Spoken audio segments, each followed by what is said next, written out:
Hi, my name's Cody Bement. I'm the director of Hope, or our special needs programming here at CBFNY. And I just wanted to come to you with a quick story that has really impacted me recently.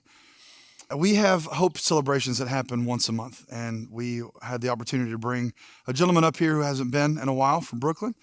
And I'd never met him before, so I offered to hang out with him and his aide and drive them up to a separate part of campus.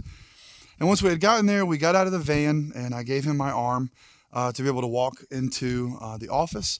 And as we were doing that, he just said, "Man, it really is beautiful up here." And I kind of paused for a second, and I stopped.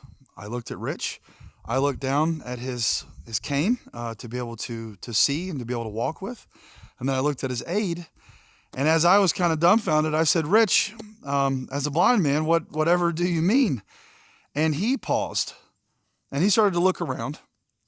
And it wasn't the way that we would look around at trees or buildings and that sort of thing.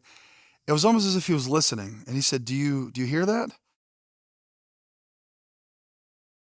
And I said, "No, I don't. I don't hear anything." And he said, "Exactly.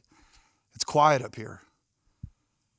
And that just really hit home for me, as I had moved up here, not only for the work here at CBF, but also for the silence and the solitude, the retreat, the respite, the rejuvenation that this campus has to offer, to be able to be in God's creation. And he really challenged me. I mean, I thought about that for days, for weeks afterwards. I'm still talking about it today.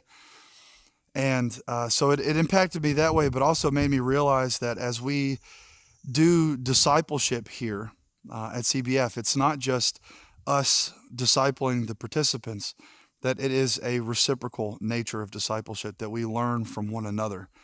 And so I'm impacted every day by the relationships that we have.